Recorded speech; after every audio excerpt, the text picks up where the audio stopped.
Very good morning, dear children. Today we are going to see the remaining part of the chapter number 6, Measurement of Physical Quantities. Let us see, children. Try this. Work out the area of your classroom. Which quantities are taken into account to calculate the area? So for calculation of area of your classroom, you have to take into account length of that classroom and then breadth of that classroom. Okay, then with the help of that area you can calculate. Fundamental quantities.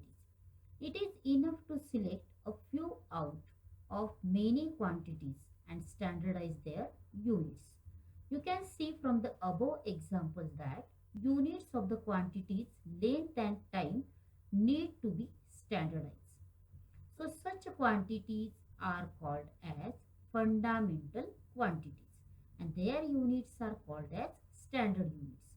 So of course a standard fundamental unit must be available to all and it must not be variable.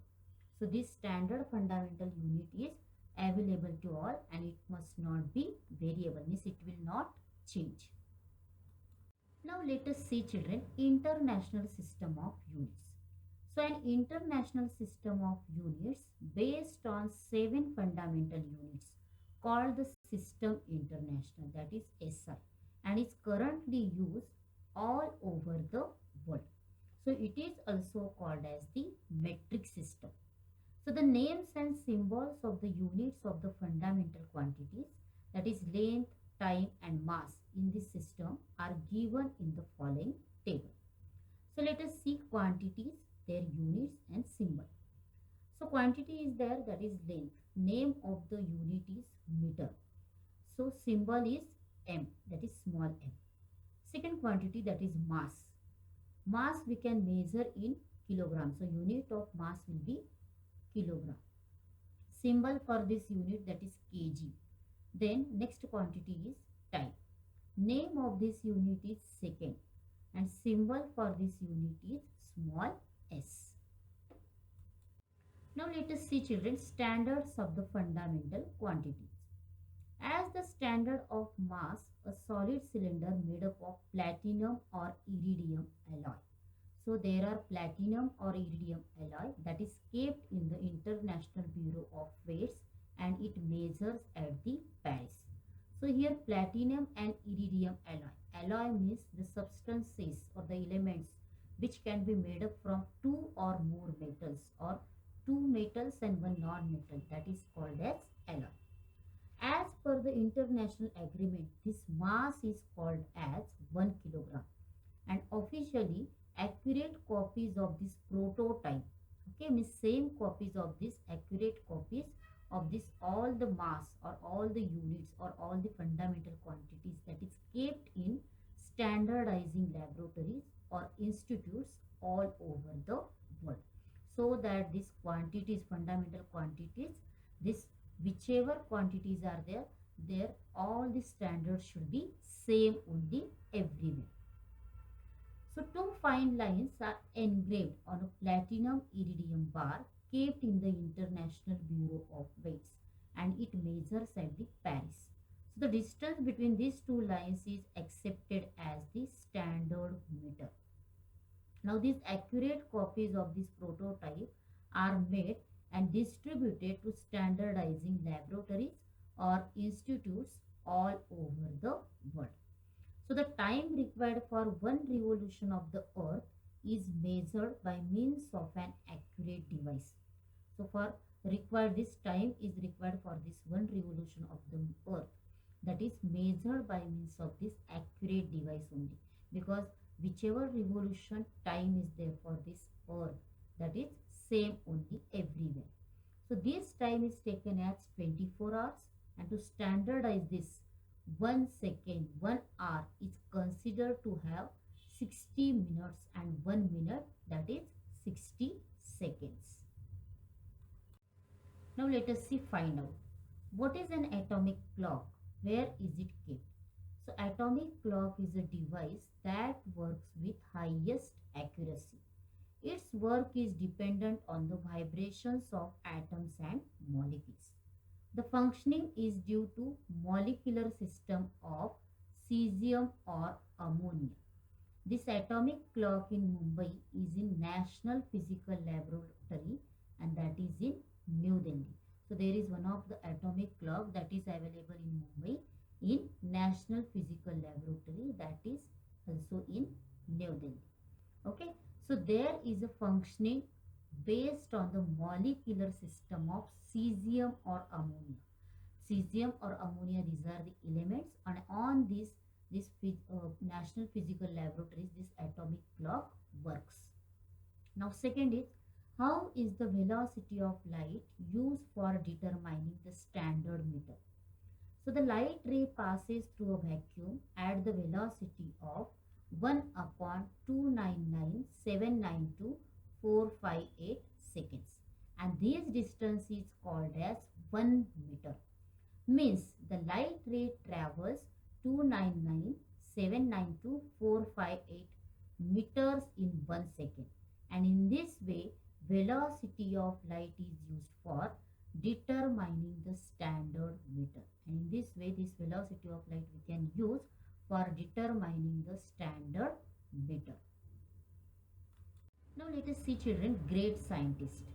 When man felt the need to measure things, he started by using the parts of his own body for the purpose. When man realized that we need to measure things, then he started to use his body parts for this purpose. In Egypt, in ancient times, in olden times, the distance from a man's elbow to the tip of the middle finger was called as a cubit, and this measure would differ from person to person. So therefore the cubit of the king was considered as the standard.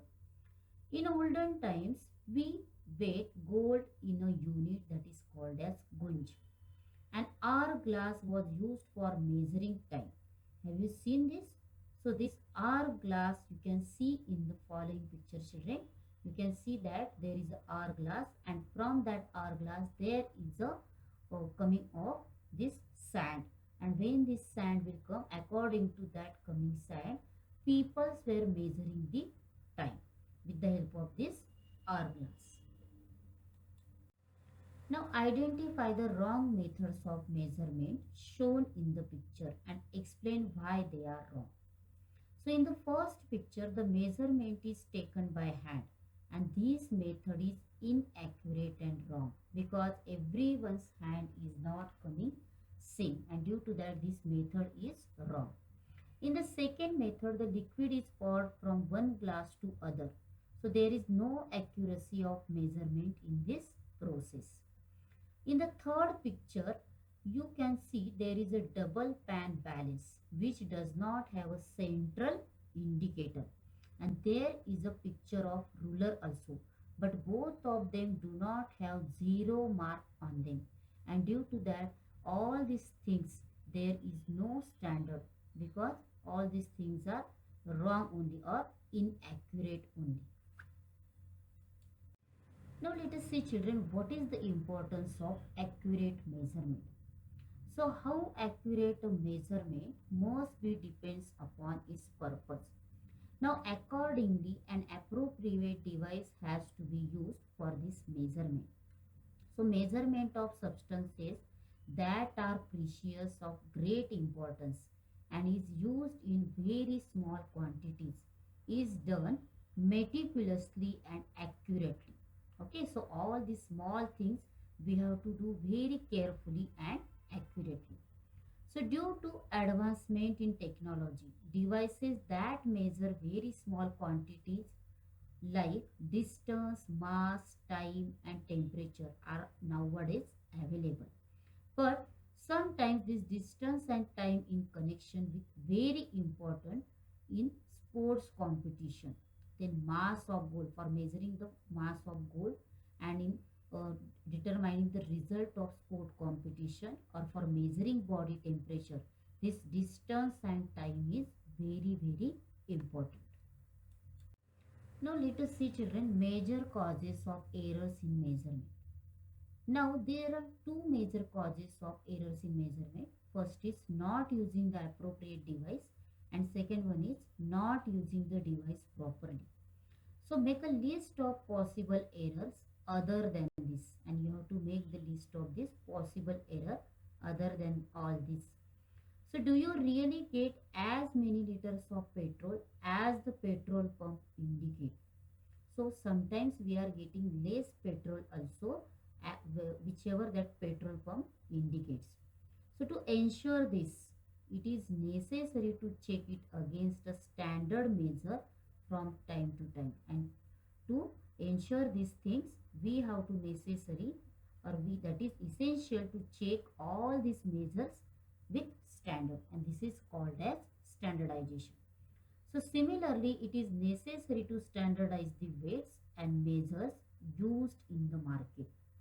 So for this purpose, we have to standardize the weight, and we have to measure all these things is used in the market also. Now to prevent consumers from being cheated, a weights and measures subdivision functions as part of the food urban supply and consumer protection division of the government. Now officers of this subdivision visit different places from time to time and ascertain whether the weights and balances being used are proper or not.